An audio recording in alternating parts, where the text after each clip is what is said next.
नमस्कार दोस्तों, आपका मेरे इस प्रो लाइब्रेरियन यूट्यूब चैनल पर बहुत-बहुत स्वागत है। आज का हमारा टॉपिक है पुस्तकालय आंदोलन। तो आज सिर्फ हम यूके और यूएसए के पुस्तकालय आंदोलन के बारे में ही पढ़ेंगे। मतलब इसमें यूके और यूएसए में पुस्तकालय का विकास किस तरह से हम उस बारे में पढ़ेंगे। हम इस वीडियो में सिर्फ उसी बारे में पढ़ेंगे जहाँ से क्वेश्चन आने की संभावना है। तो आइए शुरू करते हैं यूके के पुस्तकालय आंदोलन। यूके के पुस्तकालय आंदोलन सर्वप्रथम 1753 में 1753 में ब्रिटिश संग्रहालय की स्थापना हुई, जो पहला सार्वजनिक राष्ट्रीय संग्रहालय था। इस राष्ट्रीय संग्रहालय में दुनिया भर की कई पुस्तकों का संग्रह स्थापित था, क्योंकि ब्रिटेन ने आधी से ज्यादा दुनिया पर कब्जा कर रखा था। तो वहां से जितने भी महत्वपूर्ण ग्रंथ थे वो अपने इस लाइब्रेरी में लेके आए थे, संग्रहालय में लेके आए थे और उनको यहाँ स्थापित किया था। ब्रिटेन में पुस्तकालय की स्थापना तो कई वर्षों से हो रखी थी, लेकिन वहाँ आम जनता तक की पहुँच नहीं थी। वहाँ आम जनता जाके पढ़ नहीं सकती थी। वो मतलब बड़े जो व्यापारी होते थे, उन्हीं तक की वो सीमित थी। इसी को मद्देनजर रखते हुए यूके में 14 अगस्त 1850 को ब्रिटिश लाइब्रेरी लेजिस्लेशन पारित हुआ। इस ब्रिटिश लाइब्रेरी लेजिस्लेशन को सार्वजनिक पुस्तकालय अधिनियम भी कहते हैं। ये यूके का पहला कानून था जिसमें स्थानीय नगरपालिकाओं को मुक्त सार्वजनिक पुस्तकालय स्थापित करने का अधिकार दिया गया था। इससे पहले इन नगरपालिकाओं को यह अधिकार नहीं था। ये अधिकार कब दिया गया था उन्हें? 1850 में। इस अधिनियम को लागू कराने में विलियम इवार्ड का महत्वपूर्ण योगदान रहा। इस समय एंड्रयू कार्नेगी और पासमोरे एडवर्ड द्वारा पुस्तकालयों के लिए दान दिया गया था। इन दोनों ने सार्वजनिक पुस्तकालय को बढ़ावा देने के लिए पुस्तकालयों को दान दिया था। अब हम देखते हैं इनकी कमेटियों के बारे में। यहाँ पे कौन कौन सी कमेटी बनी। इन कमेटियों का भी पब्लिक लाइब्रेरी के विकास में बहुत महत्वपूर्ण योगदान रहा। तो अब हम देखते हैं हमारी पब्लिक लाइब्रेरी से संबंधित पहली रिपोर्ट कौन सी है। पहली है एडम्स कमेटी की रिपोर्ट, जो कि 1915 में आई थी। ये पब्लिक लाइब्रेरी सर्विसेज से संबंधित थी, मतलब पब्लिक लाइब्रेरी सेवाओं से संबंधित।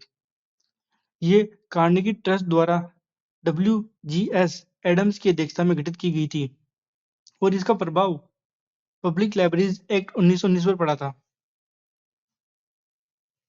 अब हम देखते हैं नेक्स्ट कमेटी की रिपोर्ट के बारे में, जो कि है पेनी रेट रिपोर्ट। ये 1919 में आई थी और ये पब्लिक लाइब्रेरी टैक्स से संबंधित रिपोर्ट थी।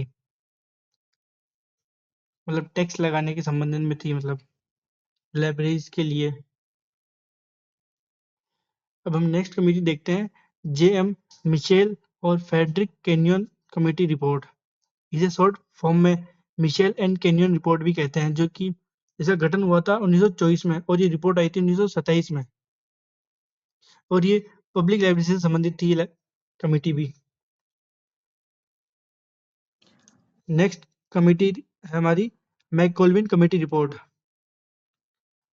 इसका गठन हुआ था 1941 में और इसकी रिपोर्ट 1942 में प्रस्तुत की गई थी।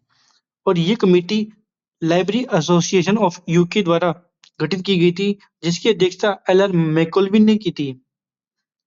और इस रिपोर्ट को तैयार भी LR मैकगोल्विन ने किया था और ये भी पब्लिक लाइब्रेरी के विकास से संबंधित थी।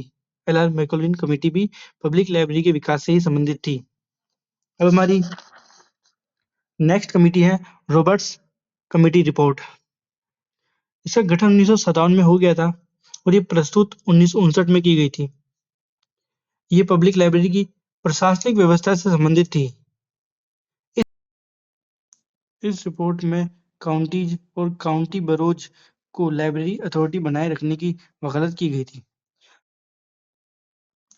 काउंटीज और काउंटी बरोज एक प्रकार की जिला सार्वजनिक पुस्तकालय ही होती है।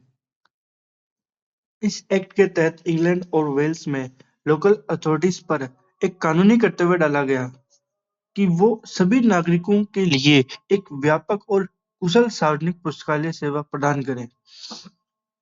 मतलब जो वहाँ की लोकल अथॉरिटीज थी ना, उनके ऊपर एक कानूनी कर्तव्य डाला गया कि वो नागरिकों नागरिकों को व्यापक और कुशल सार्वजनिक पुस्तकालय सेवा प्रदान करे।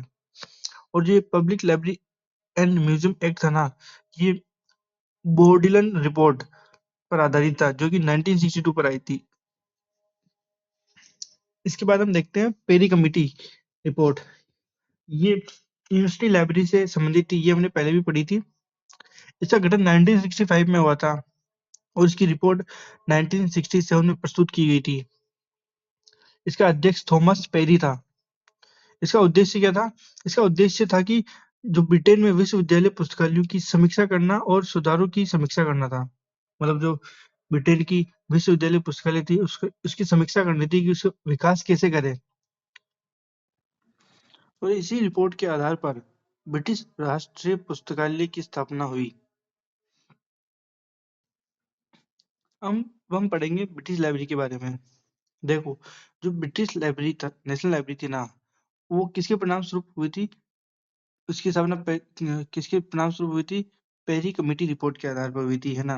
लेकिन उसे बनाने के लिए, मतलब जो ब्रिटिश लाइब्रेरी थी ना, उसको बनाने के लिए कौन सा एक्ट आया था? The British library act 1972। और ये कब पारित हुआ था? 27 जुलाई 1972 को। इस अधिनियम के तहत ही ब्रिटिश नेशनल लाइब्रेरी की स्थापना हुई थी। ब्रिटिश नेशनल लाइब्रेरी कहाँ पर है? यूके के अंदर है। नाम से पता लग जाता है, ब्रिटिश नेशनल लाइब्रेरी। और ये लंदन में स्थित है। इसका मुख्यालय कहाँ पे है? लंदन में। और इसकी स्थापना 1 जुलाई 1973 को हुई थी।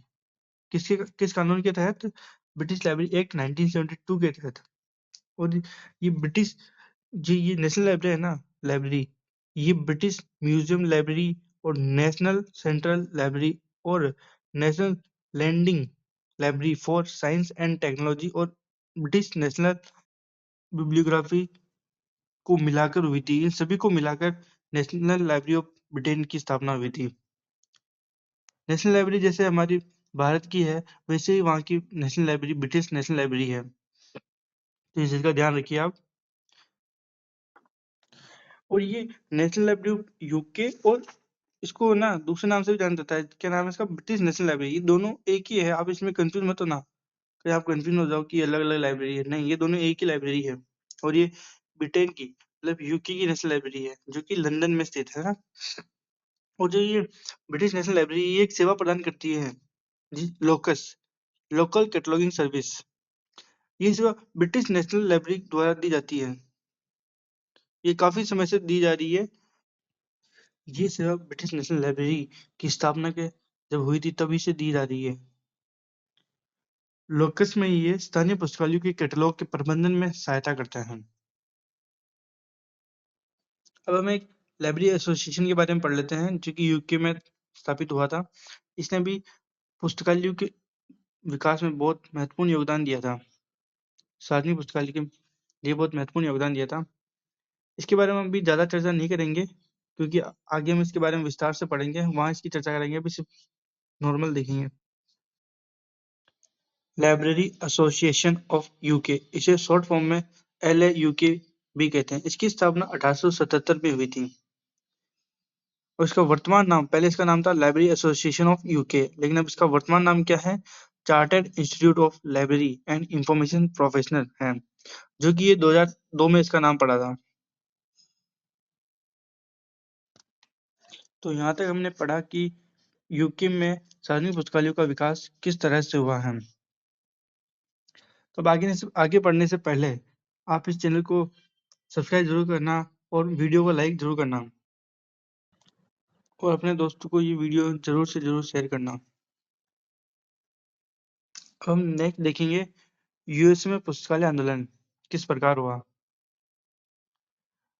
तो यूएसए में सबसे पहले लाइब्रेरी कंपनी ऑफ फिलाडेल्फिया की स्थापना हुई थी। कब हुई थी ये? 1731 में बेंजामिन फ्रैंकलिन द्वारा इसकी स्थापना की गई थी। और ये अमेरिका का पहला लैंडिंग लाइब्रेरी था। लैंडिंग लाइब्रेरी मतलब जहाँ किताबें अपने घर ले जा सकते थे, जैसे आज वर्तमान में लेके जा सकते हैं ना, वैसे।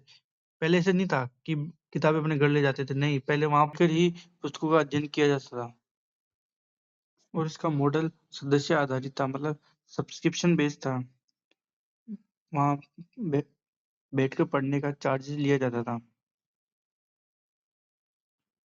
और इस लाइब्रेरी की स्थापना में बेंजामिन फ्रैंकलिन की सहायता उनके जुंटो क्लब ने की थी। जुंटो क्लब में उनका दोस्तों का क्लब था, उन्होंने इसका सहायता की थी इन्होंने इसकी स्थापना में।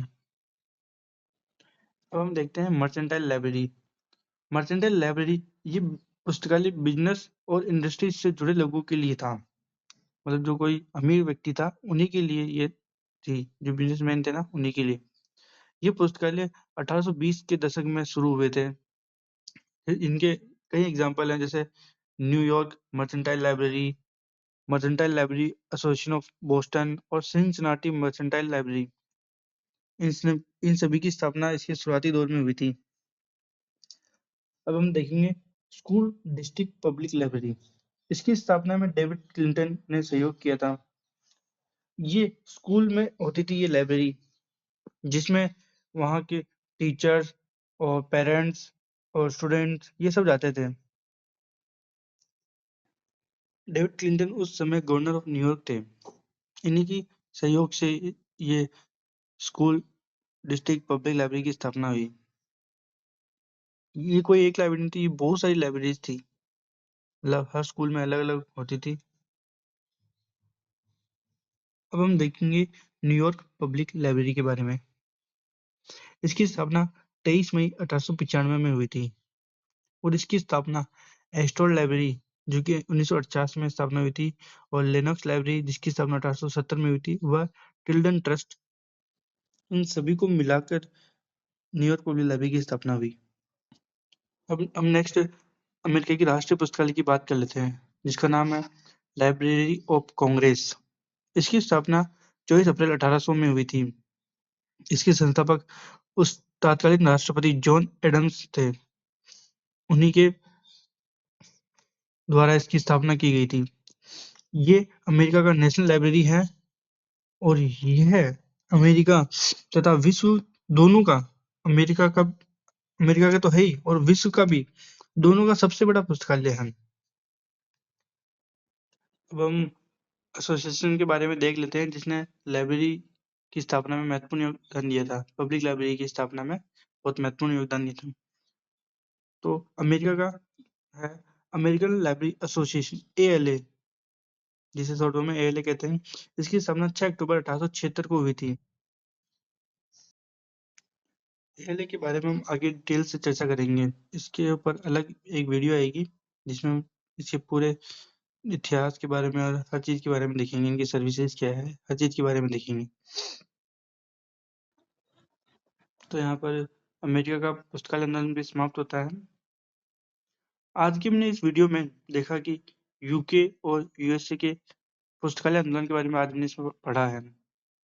अब हमारी नेक्स्ट वीडियो आएगी जिसमें हम भारत में पुस्तकालय आंदोलन के बारे में पढ़ेंगे कि भारत में किस तरह से सार्वजनिक पुस्तकालयों का उदय हुआ, उसके बारे में हम पढ़ेंगे। और जितने भी ये एसोसिएशन है या संघ है, वो सबकी बात हम आगे अलग वीडियो में करेंगे, क्योंकि सारा एक वीडियो में पॉसिबल नहीं होता। उनका हम आगे अलग अलग विस्तार से चर्चा करेंगे उनके बारे में। इस वीडियो में सिर्फ हमने उनके नाम और उनकी स्थापना के बारे में ही देखा है। तो दोस्तों, आप इस वीडियो को लाइक करना और चैनल को सब्सक्राइब करना और इस वीडियो को उन दोस्तों को जरूर शेयर करना जो लाइब्रेरियन बनने का सपना देख रहे हो। इस वीडियो को देखने से उन्हें बहुत फायदा होगा। तो मिलते हैं हम अपन नेक्स्ट क्लास में। आप मुझे कमेंट में बता सकते हैं कि आपको नेक्स्ट क्लास किस टॉपिक पर चाहिए। जब तक के लिए धन्यवाद।